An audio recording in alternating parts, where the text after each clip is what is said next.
कि मुसलमानों का घर जलाया जा रहा है, नाम जो है लिया जा रहा है, और वो मारते वक्त ये लोग जो है बिल्कुल जो है वो हंस रहे हैं और मुसलमानों का घर जलाया जा रहा है, जैसे गुजरात में हुआ। क्या इससे हिंदुओं में जो एक इस्लाम और मुसलमानों के बारे में, हिंदू से मुराद मेरी हिंदुस्तान का जो एक कम्युनिटी है, उसमें जो गलतफहमियाँ फैलाई जा रही हैं, क्या इस तरह के फतवेबाजी से उन गलतफहमियों में और इजाफा नहीं होता?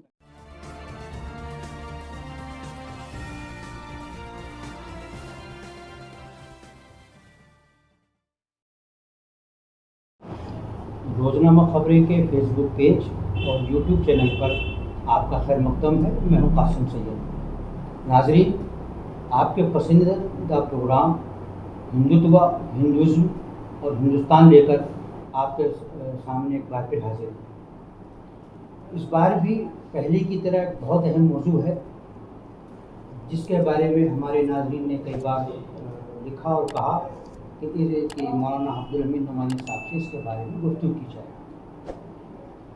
आपसे दरख्वास्त ये है कि इस अहम गुफ्तगू को सुनने के लिए अगर किसी ने यूट्यूब चैनल को सब्सक्राइब न किया हो या फेसबुक पेज को फॉलो न किया हो तो उसको कर लें, ताकि इस अहम गुफ्तगू से महरूम न रह जाए। जैसा कि आप जानते हैं, राष्ट्रीय गान यानी जगमनगन और राष्ट्रीय गीत वंदे मातरम के ताल्लुक़ से मुस्लिम माशरे में अलग अलग तरह की राय पाई जाती है। कोई कहता है कि ये पढ़ना सही नहीं है, कोई कहता है कि नहीं, इसे पढ़ना चाहिए। अभी हाल ही में राष्ट्रीय गान को लेकर आगरा के एक मुफ्ती साहब का फतवा सामने आया, जिसमें उन्होंने कहा कि इसे पढ़ना शिर्क है। तो सवाल ये पैदा होता है कि क्या राष्ट्रीय गान को पढ़ने के बारे में इस तरह की कोई बात कही जा सकती है? क्या उसको हलाल या हराम के दायरे में रखा जा सकता है? क्या राष्ट्रीय गान की एक अलग अपनी अहमियत नहीं होती है, जिसको हर शहरी के लिए पढ़ना ज़रूरी होता है? जहाँ तक राष्ट्रीय गीत का ताल्लुक़ है वंदे मातरम का, इसके बारे में भी अलग अलग तरह के ख्याल हैं। खुद रविंद्रनाथ टैगोर ने क्या कहा है, इसके बारे में भी जानने की ज़रूरत है। राष्ट्रीय गान के बारे में क्या कहा है, इसके बारे में भी जानने की ज़रूरत है। इसी तरह भारत माता की जय कहना कहाँ तक गलत या कहाँ तक सही है। आइए ऐसे नाजुक और हसास मामले पर मारूफ स्कॉलर और हिंदुत्व के शायर मौलाना अब्दुल हमीद नुमानी साहब से जानते हैं कि आखिर इसकी क्या हैसियत है, क्या अहमियत है, और क्या इस तरह की बातें हिंदुस्तान की प्लूरल सोसाइटी में करना ठीक है। ऐसा है, जैसा कि आपने बिल्कुल वाज़ेह कर दिया, अपने यहाँ उमूमन ये फ़र्क नहीं किया जाता है राष्ट्रीय गान और राष्ट्रीय गीत में। जो जनगण मन है वो राष्ट्रीय गान है और वंदे मातरम राष्ट्रीय गीत है। वो तो राष्ट्रीय गीत का जहाँ तक मामला है, सुप्रीम कोर्ट के 1986 का फ़ैसला है और बाद में इलाहाबाद हाई कोर्ट ने भी फ़ैसला दिया कि आप जो है इसको मफाद आम्मा से नहीं जोड़ सकते हैं, और अगर वो किसी के नज़रिए के ख़िलाफ़ ये है तो उसको आप जो है गाने के लिए मजबूर नहीं कर सकते हैं। तो केरला के एक तालिब इल्म ने जो है ये मामला जो है वो कोर्ट में पेश किया था, और केरला हाई कोर्ट ने वो उसके जो है ख़िलाफ़ फ़ैसला दिया था। लेकिन सुप्रीम कोर्ट में जब मामला आया तो केरला हाई कोर्ट के फ़ैसले को जो है वो रिजेक्ट कर दिया। तो ये दोनों चीज़ों को समझना होगा। ये राष्ट्रीय गीत जिसको आप कहते हैं, ये जो है ना पूरा नावल जो है जो मेरे पास है, ये बंकिम चंद्र का आनंद मठ, और ये जो नूरानी साहब ने लिखा, मैंने इसको खुद जो है बांग्ला में और हिंदी में दोनों में इसको पढ़ा। ये पूरा नावल जो है मुस्लिम मुखालिफ है और मुस्लिम जो हुक्मरां के जो है ख़िलाफ़ है, और जो मुस्लिम समाज है उसके ख़िलाफ़ है। और उसी तनाजुर में बंकिम चंद्र ने 1876 में ये जो है इस गीत को तख्लीक़ किया। और ये नहीं जैसे लोग समझते हैं कि पूरे हिंदुस्तान को उन्होंने भारत माता के तौर पे पेश किया, ऐसा नहीं है। वो बंगाली कौमियत जो है, जो एक ख़ास दायरे में था, उसको सामने रखते हुए, और यहाँ जो वहाँ के पहले मुस्लिम हुक्मरान थे, सिराजुद्दौला या उससे पहले या बाद के, फिर ब्रिटिश दौर का जब गलबा हुआ, तो ये नावल जहाँ पे ख़त्म होता है तो वो जो किरदार है उससे जो है वो कहलवाया जाता है कि अब तुम्हें जो है फ़िक्र करने की ज़रूरत नहीं है, ये कटवे जो है मुल्ले जो है वो ये ख़त्म हो चुके हैं और जी जी, और ये जो है बिल्कुल ख़त्म हो चुके हैं और इनका जो है वो घर जलाते हुए मुसलमानों का ये लोग जो है ये नारा लगाते हैं। इसमें ये बाकायदा जो है वो सब दिखाया गया है। आप इसको जो है पूरा जो है वो जो है आप देख सकते हैं। ये जो है मैंने अंडरलाइन जो किया है ये सब उसमें यही है कि मुसलमानों का घर जलाया जा रहा है, नाम जो है लिया जा रहा है और वो मारते वक्त ये लोग जो है बिल्कुल जो है वो हंस रहे हैं और मुसलमानों का घर जलाया जा रहा है, जैसे गुजरात में हुआ था। ये पूरा नावल आप जब पढ़ेंगे तो वो अंग्रेज़ों को, ब्रिटिश हुकूमत को एक जो है मुक्तिदाता, निजात दहिंदा के तौर पे जो है पेश किया गया। तो ये पूरा नावल मुस्लिम मुखालिफ पस मंज़र में जो है लिखा गया है। इसीलिए जो है ये जो नूरानी साहब ने अपने आर्टिकल में एक साहब ने ये मसला उठाया था, उन्होंने कहा कि इसको आप जो है आईनी दर्जा देके ऐसे लोगों से जिसका जो है नज़रिया इसके मुआफिक नहीं है, तो ये ज़बरदस्ती करना ये गैर आईनी है, उन्होंने जो है लिखा है। और चूँकि ये कहीं न कहीं जो है इसका रूप जो है और रंग जो है वो मजहबी या धार्मिक है, इसलिए आप जो है इसको उस तनाजुर में सामने रखते हुए मुसलमानों पे इसको लाजमी नहीं करार दे सकते हैं। और दूसरी बात यह है कि जब 1937 में कांग्रेस ने एक कमेटी बनाई थी जिसके अरकान जो है जवाहरलाल नेहरू, सुभाष चंद्र बोस, आचार्य नरेंद्र देव और मौलाना आज़ाद, ये सारे लोग थे। उन लोगों ने रिपोर्ट देते हुए ये बात कही थी कि जो है ये वंदे मातरम जो है इसकी जो है वो लाजमी हैसियत नहीं है।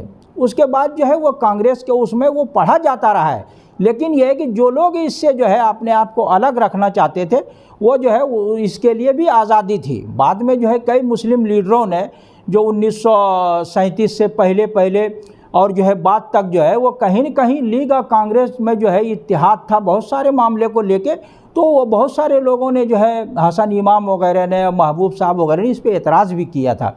तो और नेहरू ने भी कहा था कि इसको लाजमी हैसियत में, उस कमेटी ने भी इस बात को जो है माना है। और जब ये बात आई थी यूपी असम्बली में यह मामला आया और जो है तनाज़ा पैदा हुआ, तो सुभाष चंद्र बोस ने जो है रविंद्रनाथ टैगोर से ये कहा कि इस सिलसिले में क्या कहना चाहिए। तो ये देखिए मैंने उनका पूरा ख़त जो है ये इंग्लिश में ये ऑक्सफोर्ड से छपी हुई है, सफ़ा नंबर, ख़त नंबर मैंने जो है वह सब दिया है। इसमें उन्होंने बताया है सुभाष चंद्र से वो कहते हैं कि वो कहते हैं कि ये रविंद्रनाथ टैगोर जो है अपने ख़त में सुभाष चंद्र से कहते हैं कि इससे मुसलमानों के तस्वुर तौहीद से मुतल्लिक बात आईना हो जाती है। असम्बलियाँ और ऐवान बाला व ज़ेरी सब मज़ाहिब के लोगों की बराबरी की जगह हैं। वहाँ वंदे मातरम जैसे शिरकिया व फ़िरका वाराना ख़यालात पर मबनी गीत गाने पर उसमें और शिरकत का सबको पाबंद करने का कोई जवाज़ नहीं है। जब यूपी असम्बली में वंदे मातरम गाने का तनाज़ा पैदा हुआ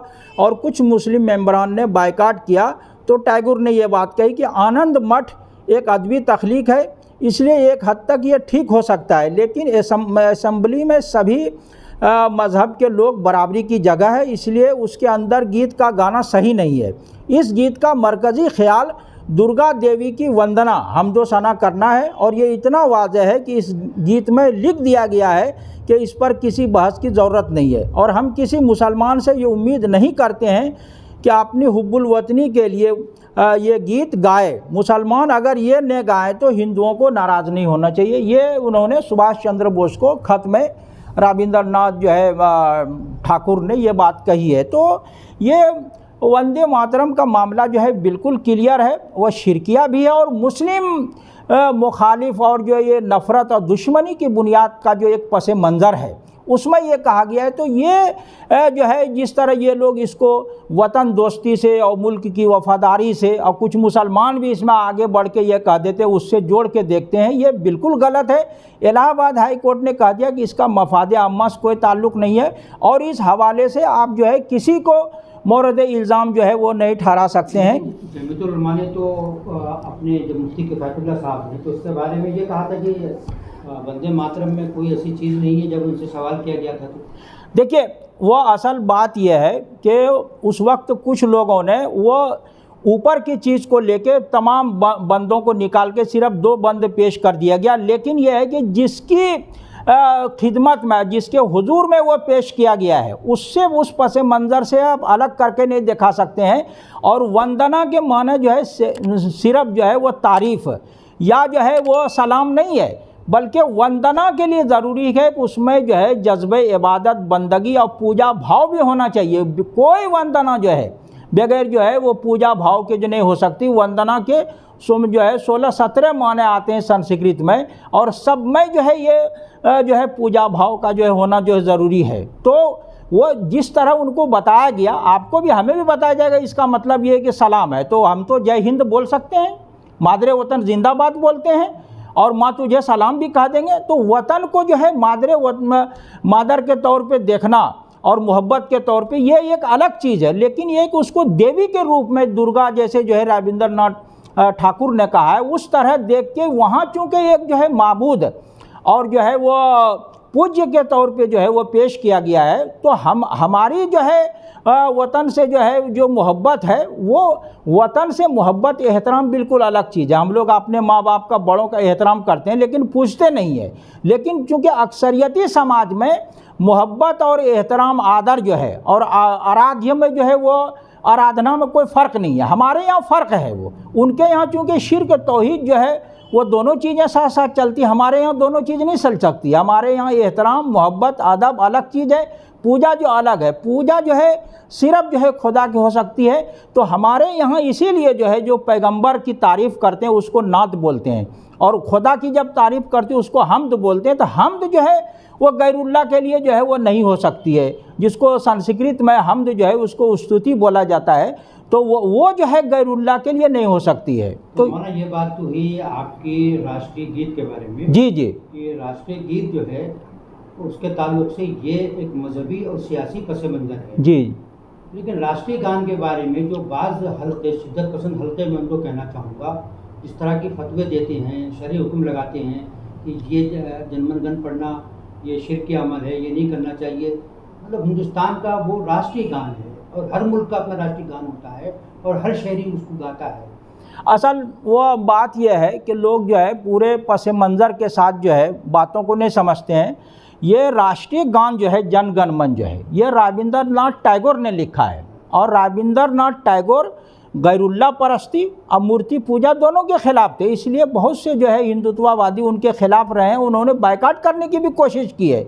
इसीलिए तो मैंने जो इनका ये खत पढ़ा है, जो इन्होंने जो सुभाष को लिखा, उन्होंने क्लियर कर दिया है। तो वो ये जो चीज़ें भी लोग कहते हैं वो उन्होंने खुदा को जो है, जो अर्शो कुर्सी का मालिक है और नील गगन का मालिक है, उसको मुखातब करते हुए कहा कि भारत का किस्मत साथ जो है वो तू ही है, और जो है वो सब में बसता है, जो है गुजरात में रहता है, जो है सिंध में रहता है, और जो है कहीं भी जो मुल्क के बाशिंदे हैं वो सब में वो है, और वही जो है वो सबकी जो है वो किस्मत बनाता है। तो वो खुदा को मुखातब करते हुए रविंद्रनाथ टैगोर ने जो है वो राष्ट्रीय गान गाया है।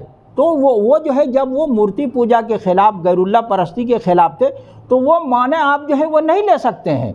तो ये जो राष्ट्रीय गान है इसको लेके जो है हमारे हिसाब से किसी तरह का जो है अगर कोई एतराज़ करता है तो वो जो है वो मुल्क के मौजूदा तनाजुर में भी और जो है मुल्क से ताल्लुक़ के तनाजुर में भी उसको सही करार नहीं दिया जा सकता है। मेरे हिसाब से जो है राष्ट्रीय गान जो है वो आप मुल्क से, उसके बाशिंदों से, मुल्क का मतलब ये होता है कि अहले मुल्क, और जो यहाँ की चीज़ें हैं और जो अल्लाह ताला और जो है कुदरत ने यहाँ जो जितनी चीज़ें नेमतें दी है वो सबको लेके उन्होंने जो ये बात कही है। हाँ, आप ये कह सकते हैं कि जैसे आज जो है सिंध जो है वो दूसरे इलाके में जो है वो चला गया है, जो आपके मुल्क का हिस्सा नहीं है, लेकिन उसमें भी उसको शामिल किया गया है। लेकिन ये जिस वक्त ये राष्ट्रीय गान लिखा गया था वो पूरा मुल्क एक था।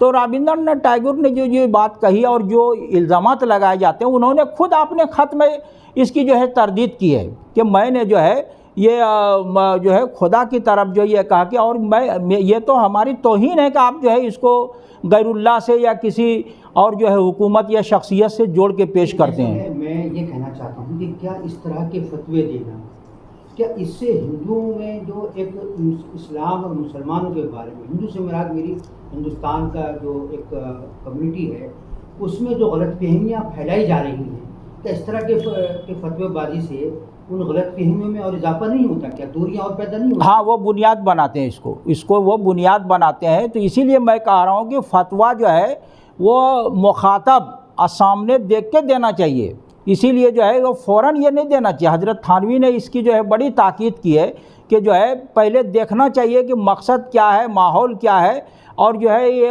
सवाल का ताल्लुक़ जो है किस चीज़ से है, पूरी तरह समझ के ही जो है वो एक जो है मोतदिल और जो है हकीकत पर मबनी जो है वो बात कहनी चाहिए। ये जो हमारे यहाँ या जो है हिंदुत्ववादियों के यहाँ जो एक तरफ़ा बात होती है, उससे जो है वो दोनों तरफ जो है गलतफहमियाँ फैलती है, और इसका फ़ायदा जो है वो फ़िरका परस्तों को मिलता है। वो बुनियाद बना लेते हैं, एक दो आदमी की बात को वो 99 और 98% लोगों पे लाद देते हैं, या जो है ये बना के जो पेश करते हैं। ये जो है इसको सोच समझ के जो है वो देखना चाहिए, और इस तरह जो है कोई भी चीज़ है वो उसको पूरी तरह समझना चाहिए, उसकी तारीख को जानना चाहिए, पस मंज़र को समझना चाहिए। जब ये कहा गया था कि मलके विक्टोरिया की शान में राबिंदर ने ये कहा है, तो उन्होंने कहा कि ये तो हमारी तौहीन है, हमने तो अपने मुल्क के लिए ये कहा है। उस विक्टोरिया का अपने मुल्क से सिंध, गुजरात, मराठा, द्राविड़, उत्कल, बंगा ये सबसे क्या लेना देना है? विंध्य, हिमाचल, गंगा, जमुना, उछल, जलद, तिरंगा, इसका मलका विक्टोरिया से क्या लेना देना है? आप देखिए मुखातब कौन है, मुखातिब कौन है, और उसमें बातें क्या कही जा रही है, सबको आप देखिए। क्या लेना देना उसका जो है, जो ये पूरा एरिया जो हमने जो बताया है, पंजाब, सिंध, गुजरात, मराठा, और जो है वो आप पूरे वो से जो गैर मुनक़सिम जो है भारत था, उस पस मंज़र में ये कहा गया है। तो मैं यही कह रहा हूँ, चाहे हिंदू हो मुसलमान हो, जब आप एक तकसीरी समाज का हिस्सा हैं तो उसमें आपको बहुत सोच समझ के और जो है माकूल और हकीकत पर मबनी जो है वो बात कहनी चाहिए। हर चीज़ में जो है वो फतवा देना जो है वो जो एहतियात के ख़िलाफ़ है, और ये बारहा देखा गया कि फतवे के नाम पे कई बार जो है वो गलत चीज़ें जो है कही गई है, इसलिए इससे बचना चाहिए हम लोगों को। ये थे मौलाना अब्दुल हमीद नुमानी साहब, जिन्होंने बड़ी वजाहत के साथ राष्ट्रीय गान और राष्ट्रीय गीत के बारे में बताया कि इसकी कौमी और शरई और मजहबी हैसियत क्या है, और हिंदुस्तानी मुस्लिम समाज के अंदर शिद्दत पसंद तबकों की तरफ से जिस तरह की बातें आती हैं, उससे मुसलमानों की हुब्बुल वतनी, उनकी मुल्क से मोहब्बत के ताल्लुक़ से लोगों को सवालिया निशान लगाने का मौका मिल जाता है। हालांकि मुसलमानों को किसी से हुब्बुल वतनी का सर्टिफिकेट लेने की ज़रूरत नहीं है, लेकिन इस तरह की बातों से भी गुरेज करने की ज़रूरत है। हमें उम्मीद है कि आपको ये प्रोग्राम ज़रूर पसंद आया होगा। आज के लिए बस इतना ही, अगले किसी मुलाकात में फिर मिलेंगे।